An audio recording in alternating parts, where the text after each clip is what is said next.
Hello and welcome back to the Film School Chronicle, your wire right to the heart of the Brisbane film scene. Joining me back on the couch today is co-host Alessandro Karayan. How are you today? It's good to be here. Just filling in for Bryce today. Really excited because we have a guest that we've wanted on the podcast for A long time, like a year now. a while. We've been talking about it. Yeah. So we've got with us today Lucas Tomoana, Brizzy-based camera operator, DOP, Griffith alumnus, Afters alumnus, gridiron fanatic, health and fitness guru, and overall great bloke. How are you today? Oh my god, it's such an intro. Yeah, look, I'm good. I'm a little bit tired. I've been on a feature for the last 4 weeks, so yeah, almost there. So, but I had a workout this morning, so got the endorphins going, and yeah, I'm buzzing now, so I'm good. Yeah, Very, very nice. yeah. So you're a DOP, you're a camera operator, but you also run this really amazing podcast called Cinemapographer. Great name, by the way. Brilliant name. Yeah, Podcast. thanks. Yeah, I love dad jokes, so and I'm a big fan of puns, and so I remember I was talking to Lemak about starting a podcast, and one day I just came in and said, "Look, it's called Cinemapographer," and they all laughed, and so yeah, that's what it is. I regret calling it that because it is a bit of a tongue twister, but yeah, now it's just stuck, so that's what it is. What inspired you to sort of go into that medium of like podcasting and? Yeah, it happened during COVID, so it was a bit of a cliche and started a podcast during COVID. So we're in lockdown, but it was a bit of a pretty, probably one of the lowest points in my life. It was just very rough. I had a big breakup, and then with COVID, we lost all our work.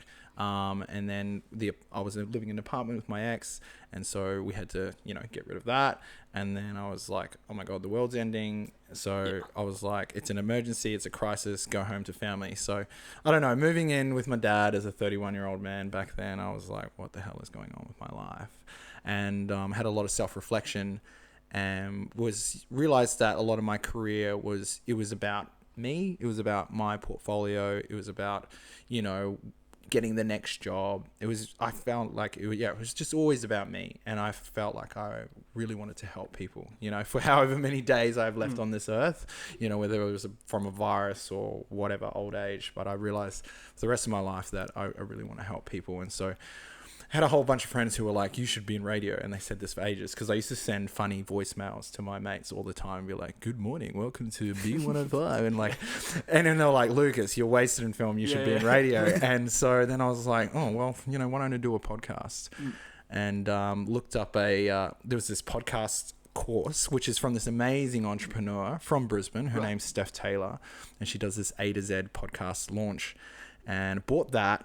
And the rest is history. Right, It's not that historic, but then started, and people around the country started listening to Cinemapographer, and it kind of changed my career. Yeah, it's pretty. It is a really great program, and anyone who is following us who doesn't already go follow Cinemapographer, please do, because you've got a wealth of knowledge that just cannot compare to what we can, deliver from our little film school perspective. Yeah, it's brilliant. You cover such things as, your experiences working in commercial and narrative projects. You do camera reviews. You bring on guests who've, got experience in the industry. Some people who we know through film school. Some people who we've even been fortunate enough to have on before. And, it's a bit of everything. Yeah.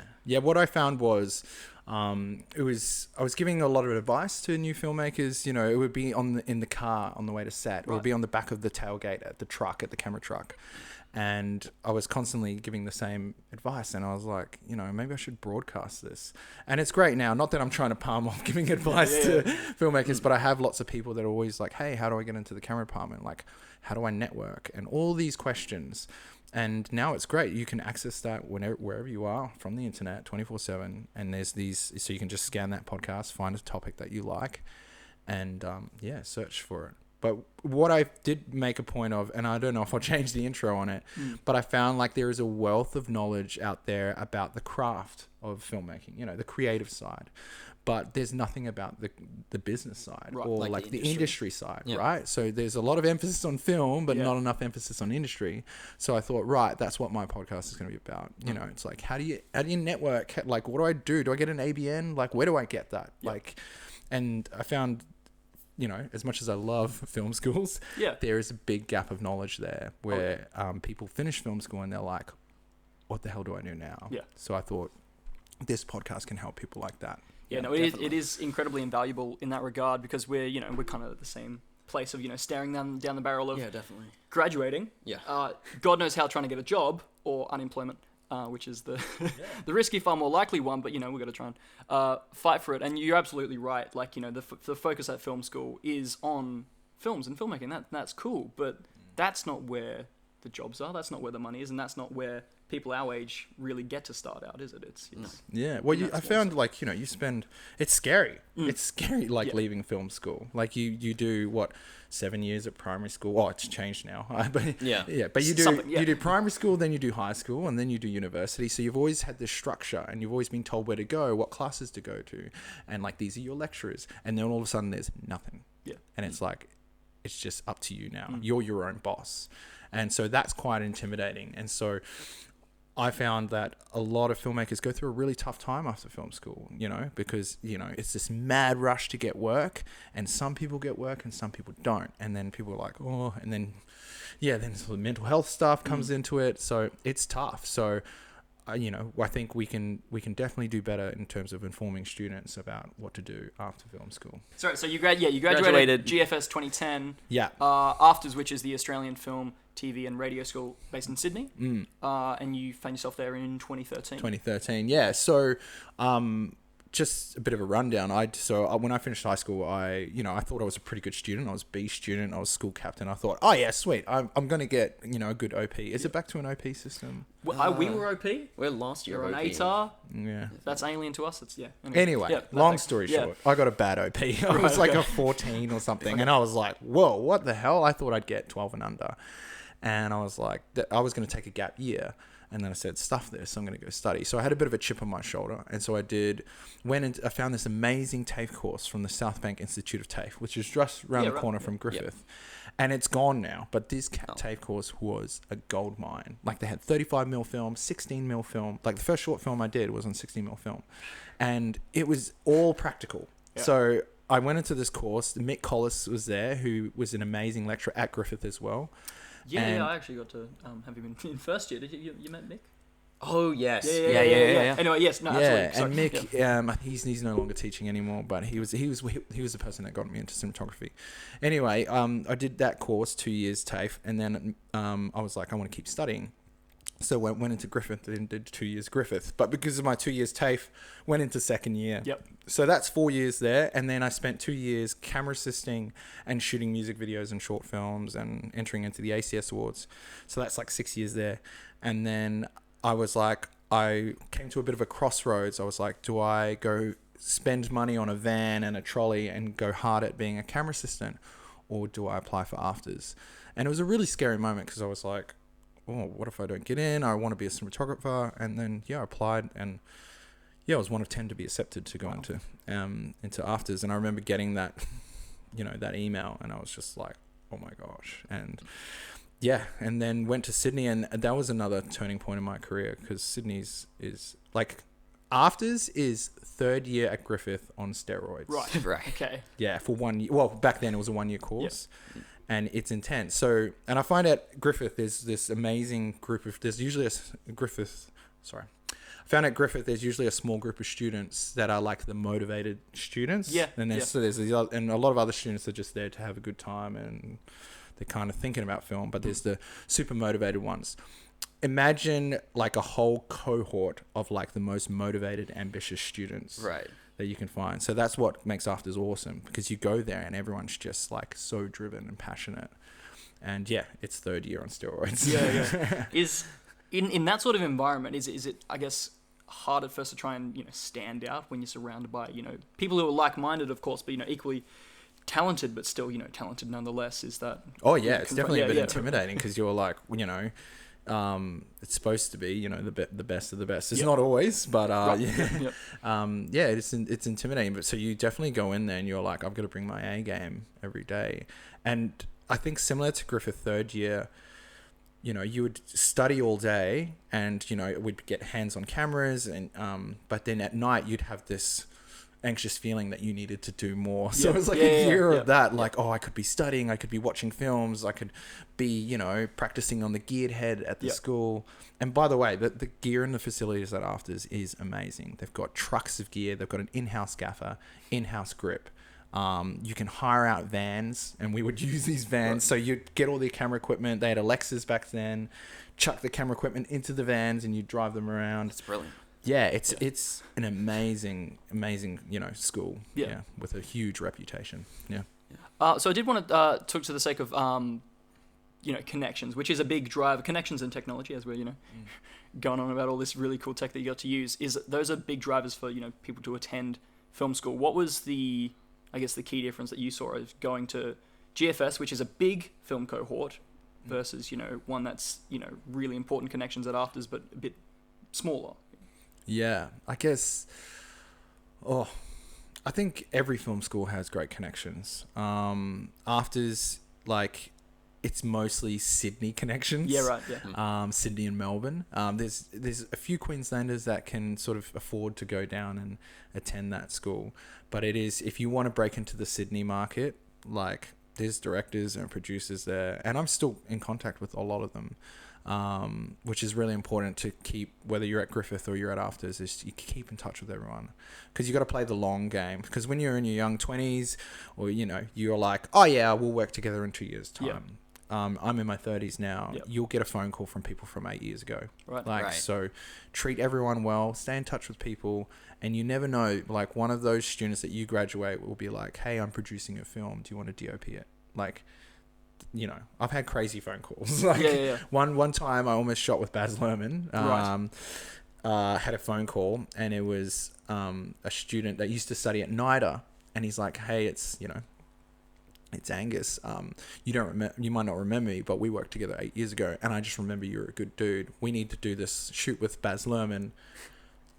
There's no DOPs around. Right. I saw your name on a list. Yep. Do you want to do it? It's brilliant. Unfortunately, the shoot didn't go ahead, but I'm just using that as an example of, those connections do pay off later in your career. Yeah. Oh, very nice. And so we did a bit of digging, did a bit of research ourselves. We found a pretty cool project from back in the day. 9 to 11 years ago, with a band called Last Dinosaurs. Oh my God, you're making me feel old.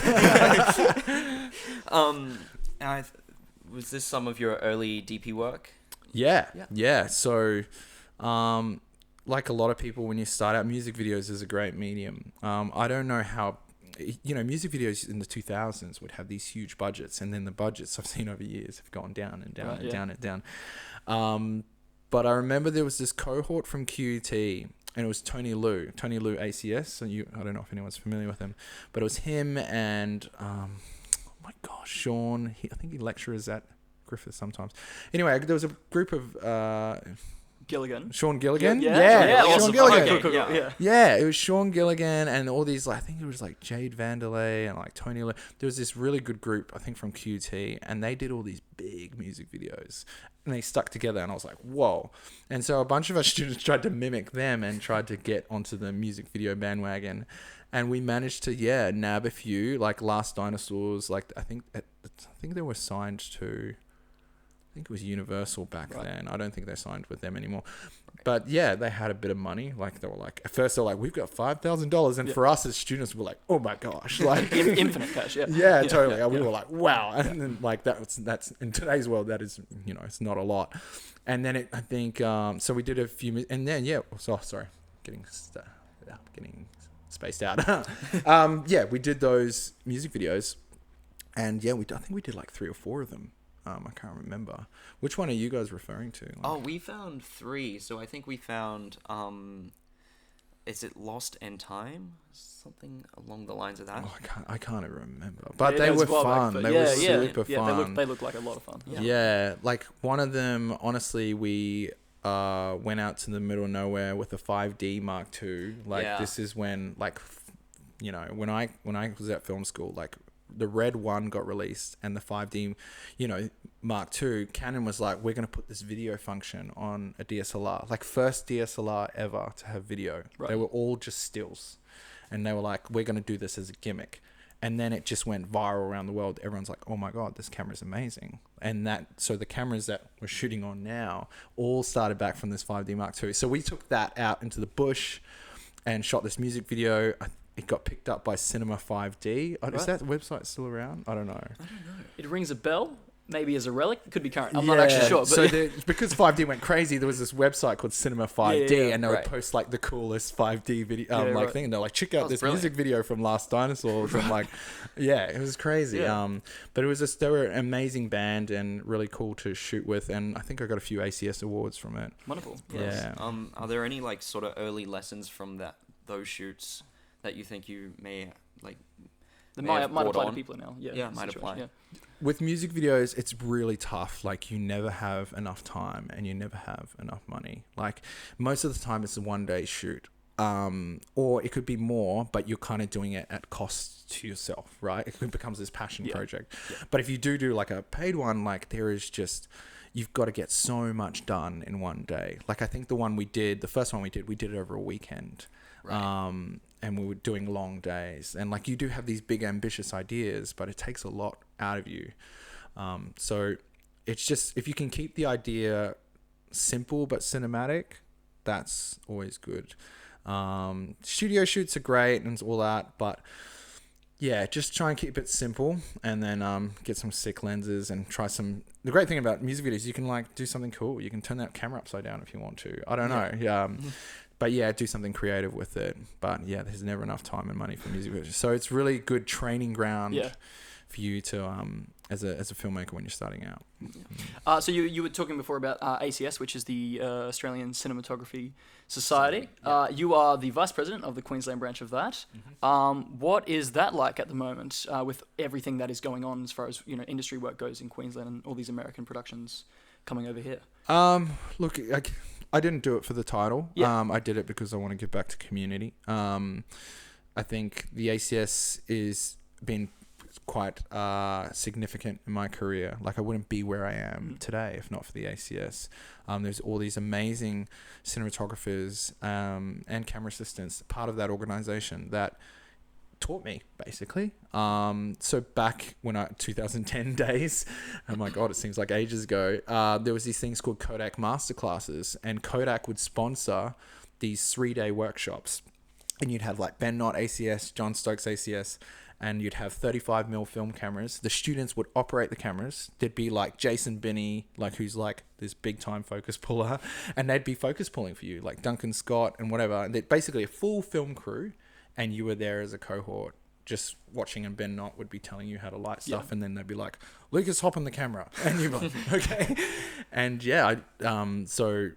and ACS was part of that, with Kodak, when as a sponsor would sponsor those events. And like, I went to 4 of those masterclasses, and like, honestly learned more at those masterclasses than I did at 3 years of film school. Love film school, but it's more about portfolio and networking, I found. But those masterclasses were just incredible. And so ACS was part of that. And I found, like, as you get further along in your career and you do want to give back, like the ACS, it's a volunteer-run organization. So literally the committee, they're not getting paid. We're literally just doing it off our own backs because you want to help out. And I thought it was my time to actually step up and and help out the community and give back and teach people and stuff. Which is brilliant. Because like, to my understanding, ACS still to this day runs some of those masterclasses. Oh no, they don't. But it's been, I'm trying to get something. If there's a sponsor out there, nice, maybe Ari, or I don't know, Panavision, or maybe Limac, I don't know. But I kind of want to get those masterclasses to come back because they were phenomenal. But yeah, like a ticket price alone can't cover the costs involved with that. You're talking camera hires, crew, paying crew. We did have a workshop earlier in this year with Peter James. It was great, but I would like there to be more of them. Yeah. We do have a camera assisting workshop coming up again, Camera Assist 101 workshop, which we'll be running at Panavision on the Gold Coast. Still haven't sorted out dates for that, but again, we want to make sure we're training up people. Yeah. Brilliant. Cool. I can think of no cool way to do this segue. So segue for a sec. So you are a big advocate for mental and physical health in general, but also for filmmakers, which can become this, well, it is this industry which has got this this massive history, unfortunately, of just unhealthy attitudes, behaviors, diets, lifestyle, stuff like that. So what does it mean to you to lead a healthy lifestyle being a filmmaker? Oh, yeah. First of all, I'm not an expert on, don't claim to be an expert on mental or physical health. I'm not a PT, I'm not a doctor or anything, but it's just something that's definitely not spoken enough about. Like, we have a lot of mental health issues in the film industry. And I know people are like, want to do that blanket statement like, oh, there's mental health issues in all industries. I think in film industry, it's particularly bad. Yeah. I think you have a roller coaster career, and a big problem of mental health issues is because we're freelancers and we associate our work with our identity, which is good and mostly bad, is that if you're not working, then people feel worthless, right? So if you guys leave film school and then all of a sudden you're not working as a camera assistant or a director or whatever, and everyone else is, then people's mental health dives because you've associated your value with your job, which isn't true. Yeah. You know what I mean? I think that's a big problem. So it's just something that we need to discuss more with people. Like, what do you do on your days off? Like, how do you keep fit? It's such a big topic. I don't know how to cover it all, but I think it's important that we keep the conversation going and keep checking in on your mates. You know what I mean? They always say to people like, oh, if you're having problems, then speak about it. Yes, but also like, it's your job as a friend to check in on your friends. You know what I mean? Don't wait for them to tell you. Just send them a message like, hey, you doing all right? And like, if you guys got days off together, me and my friend Kara, who's she was in the industry for a while, but now she's not. She's had a family now and she's looking after them. But we would hang out at each other's house and like be on the laptop sending emails trying to get jobs. So like, stick together. So yeah. There you go. First years, second years, third years. I know it's a competitive sort of thing, film school, but keep an eye out for each other. Yeah, 100%. Yeah. And so, part of what you do to stay fit, stay healthy, is, of all things, gridiron. Yeah. Do you want to touch on this briefly? Because I actually got to meet you when working on a doco that was featuring one of the key players in your team, the Bayside Ravens. Yeah. Go Ravens. So why gridiron in Australia? Oh man, like, it's funny. Actually, this is actually quite. I got into gridiron because of film. Right. So in America, they've got this. They've got an in-house documentary team called NFL Films. Yeah. And so when I moved to Queensland, I was staying with my cousin at his place, and he had Foxtel. Like, the internet wasn't that big back then, so he was like, "Dude, you've got to check this out." And on Pop the TV was a documentary about these like gladiators, these NFL players. They're running around in armor in slow motion to orchestral music. And I was like, what is this sport? And they would build characters, they'd have them mic'd up on the sideline. And so it was actually those stories and that filmmaking that captured my attention. And so since then, I was always a fan of that sport. So I followed it since then. I followed it for the rest of my life.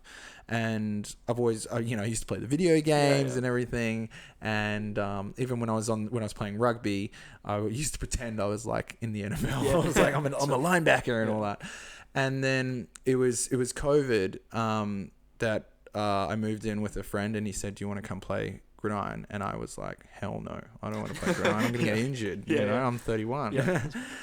And he said, stop being a wimp and come to training. Yep. And I went to training and I was hooked. I was like, this is awesome. Like, and yeah, I think to go back to COVID, like I came up with 3 life purposes, which I think everyone should do. This is a really good exercise. If you can figure out your life purpose and your values, you will make better decisions in your life. Like you become very focused. And those 3... I came up with 3 life purposes. It was to, live a life of adventure, help people, leave a legacy. So that's everything I do is in line with that. So filmmaking is adventurous. Gridiron is adventurous. Podcast is helping people. And that all filters into, they leave a legacy. Because one day I'm going to die, and I want people to say good things about me, not bad things. So that, and when my mate was like, "Do you want to come play gridiron?" I was just like, "Well, that's adventure. Let's go." Yeah. And then ended up playing gridiron, got obsessed, got pretty decent at it, and we ended up playing in the grand final and winning that year in 2020. So the Ravens also, this is a crazy story, living into my values, starting a podcast and playing gridiron got me on the biggest job of my career. Right. So hear this, right? So I start Cinemapographer, this podcast, and people around the country start listening to it. Then I start playing gridiron because I'm like, cool, help people. That's a life value podcast. Play gridiron, that's adventurous. Start doing that. Then this guy named Marty McGrath, ACS, is a cinematographer in Sydney. He starts following me on Instagram, and then he sees I'm playing gridiron. Then he's shooting one of the biggest shows in Queensland called Young Rock in Queensland, and it has gridiron scenes because this Samoan guy called The Rock, Dwayne Johnson, little known figure in pop culture. This small time actor, pretty underground, Dwayne wrestler. The Rock Johnson. Before he was a wrestler, a lot of people don't know this, but he played gridiron. He played gridiron at the University of Miami, which is a big football college. And so Marty and the director, they don't really know a lot about gridiron, right? So I think they were like, we don't know the rules. We don't know how to shoot it. Oh my gosh, like, what do we do? So Marty DMs me on Instagram because he's been listening to the podcast, and he goes, "Hey, Lucas, like, can I have a phone call?" Have a phone call. He asked me a bit about the game. He's like, "Do you want to meet up at a cafe?" I'm like, okay, this is strange. And he basically says, "Hey, we've got these gridiron scenes. We want you to come in as the C-cam operator to shoot those gridiron scenes because we don't know the sport. And you do." And I was like, what the hell? And so I was supposed to come in on the end of Young Rock. So it's like a 5-month shoot. And they said, cool, the gridiron's at the end. We'll shoot that at the end. Right. Then I get a call on the 2nd or 3rd week, I think. And they were like, we need you now. And then I ended up coming in like 2-3 days a week working on Young Rock season 1. So that 2020 was the craziest year of my life. Like, I went from like the lowest point of my life to working on the biggest job of my career, playing gridiron, winning a grand final, and working on the biggest job of my in my career. But what I'm sharing this story with is all because I just started living into my life values, and good stuff starts happening. I do want to touch on this in a little bit more depth, but just to interrupt, sorry. As this is a student production, we are limited by the technology that we have at our disposal. Hence, we are just about to cut our cameras because they have a 30-minute limit. So we'll be right back with you in a second. And welcome back. Okay, so before we broke, you were talking about Young Rock. And I don't know where we're getting back into with that, but you were talking about how you got that job through doing sport. You just playing gridiron and starting a podcast, which, I will go on a bit of a rant here. Like, social media is a really great tool. It's a marketing tool. It is. And you'd be a lot of the older generation. No, so I know I'm older. But Gen X and the Boomers, they don't understand the power of it. And through social media alone, because I'm a bit savvy with that, of that podcast and everything, I'm now, people know me around the country. I get messages from overseas all the time, and you get work through social media. I also think if you post a behind the scenes photo of you with a camera or something, it's a much softer approach to marketing as opposed to like a direct email or a direct text or or a cold call to an employer and going, hey, hire me. It's a much more subtle way of staying top of mind with your customers. So it's, if people listening to this right now, use social media as a tool for you, as a marketing tool. It's brilliant words of advice for myself who doesn't have an active sort of, personal promotional, sort of Instagram or anything like that. And if, any film students out there who also, thinking about the same thing of I've got all these BTS photos sitting in a drive somewhere, I don't know what to do with it. Just put it up there. Just get that stuff out there. Totally. Yeah. You need to think about really come with the customer first mentality. And a lot of customers, well, for me, because I'm more camera operating these days. So my customers are DPs and directors even. And where are they hanging out? On Instagram.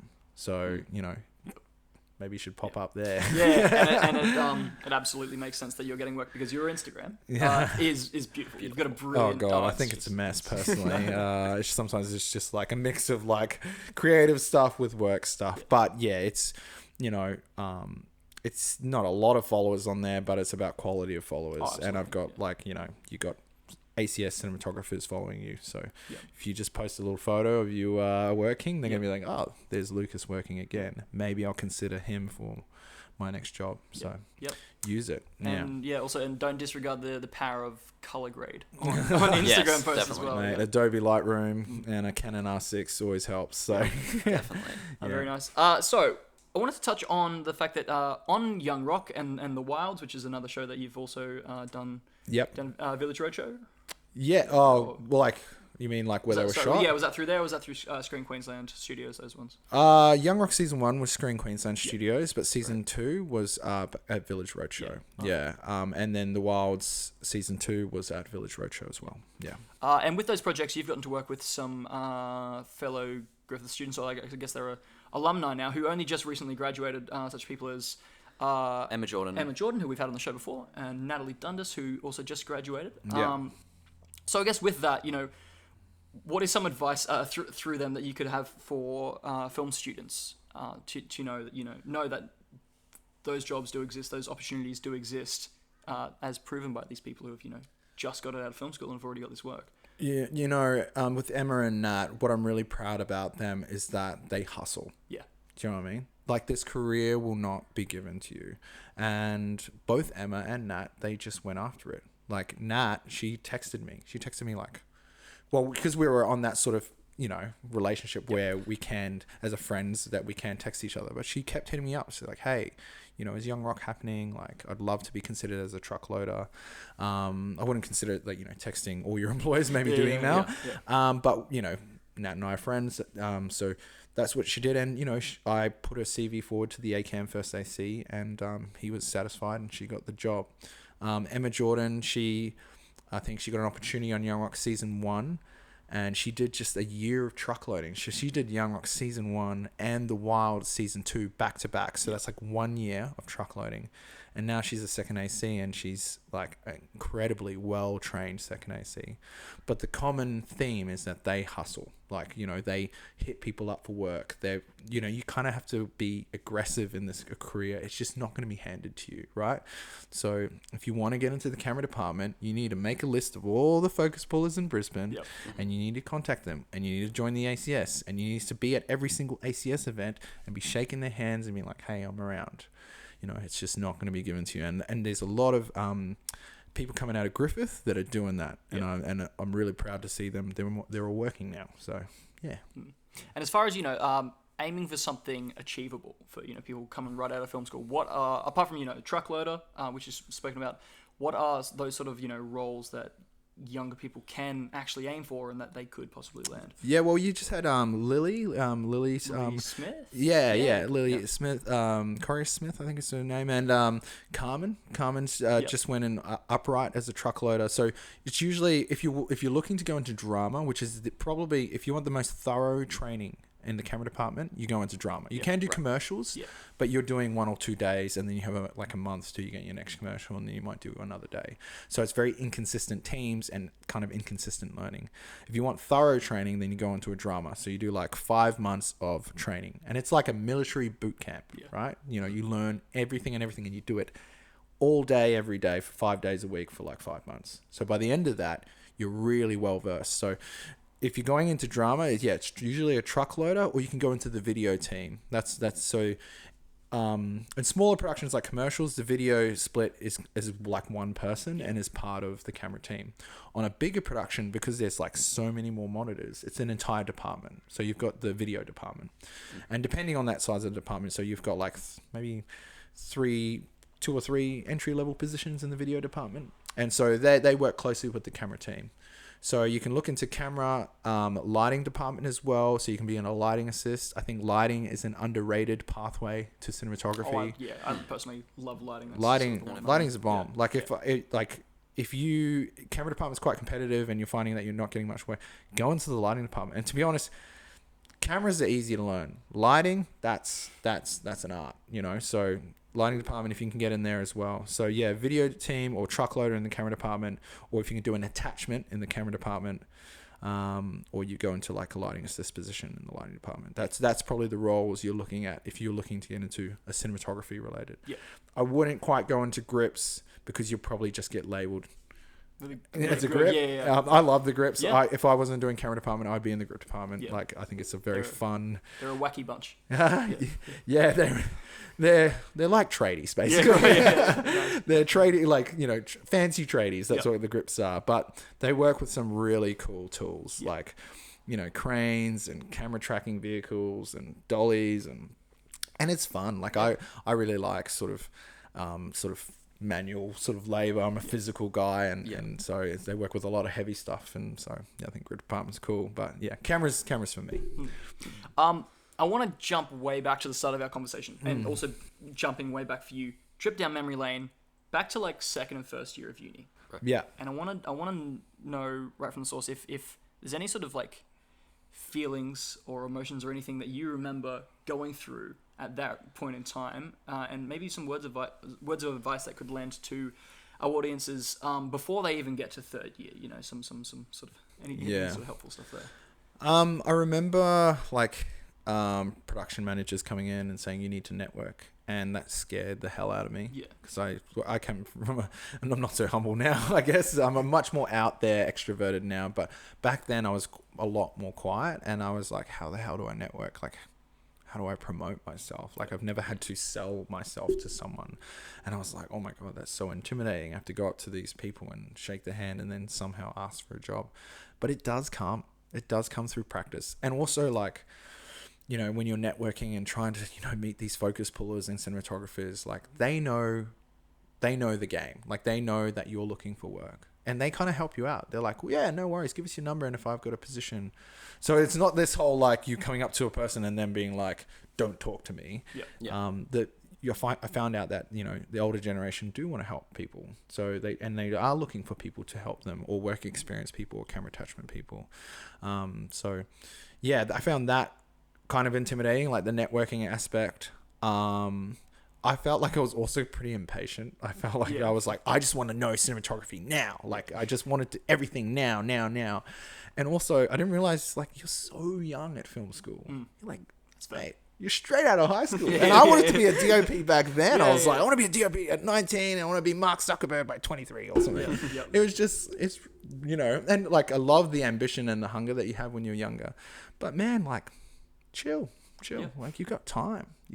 Like, man, I'm 33. I'm still learning. Like, I'm still learning. And like, you know, I think there's a lot of pressure on you when you're younger that, like, you feel like you need to be super successful now, and you're constantly comparing yourself to all the other students. You're like, oh, he or she's directing at this production company and I'm not doing anything. Like, man, it's a marathon, not a sprint. You know what I mean? Yeah. Play the long game. Absolutely. Some people will get ahead and they'll get work experience positions, or they might get the truckloader position over you, and it might take you a bit longer. But then, you know what? 2-3 years later, you'll be dominating at cinematography or something. So that whole comparison and, you know, trying to race against the other film students, forget that nonsense. Just stay focused on your goals and keep grinding away, and you will get work and you'll get to where you need to be.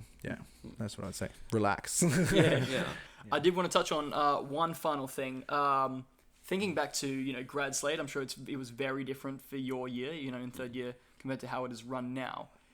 In terms of, if people are thinking practically about their career and thinking about, okay, you know, so what will doing this student project do for me further down the line? What will it mean for my CV? What sort of roles or jobs would you recommend that students take on a Grad Slate production?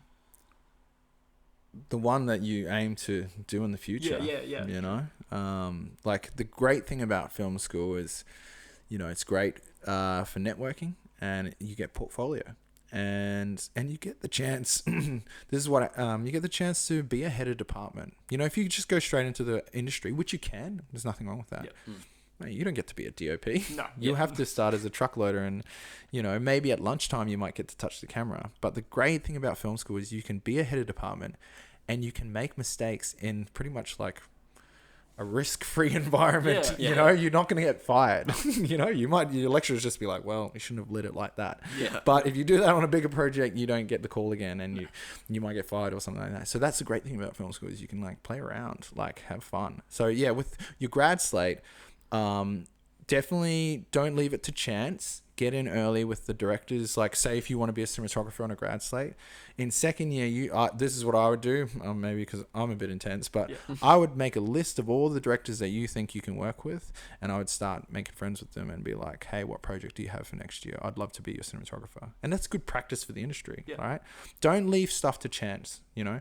Just get on board with like who's shooting what, find the coolest project, and then, make sure you've got that set up before you get to third year. So when they're pitching their projects, that, you know, you're the DP on that project. Yeah. That's pretty much it. Very cool. Yeah. So I think we are actually, unfortunately, having to reach the end due to battery concerns and stuff like that. But I just wanted to, again, thank you so much for coming on. No today. worries. This has been a fantastic episode. I think this has been an cool. absolute joy, Sandro. No, I've been quiet for like, I feel like this second half. So you just enjoy as you know, I don't usually host. I'm just like geeking out quietly in this little corner here. No, we're really happy to have you on. No worries. Just happy to give back to Griffith because, you know, it's a great film school, and hopefully people get something out of it and helps them with their career. And I guess hopefully I'll see some of you on set. Well, thank you so much. Again, listeners, audience, everyone, if you want to hear more from Lucas and you want to hear more about his experiences, which again are so much more valuable than ours, go check out Cinemapographer. It's on it's on heaps of platforms, but mostly of the listening are on Spotify or Apple, Apple Podcasts. Easy. Okay. Well, thank you again. Thank you, Sandro. It's been fun doing this with you again. It's been brilliant. Yeah. Awesome. Thank you so much for listening, viewing, however you've consumed this content. This has been the Film School Chronicle.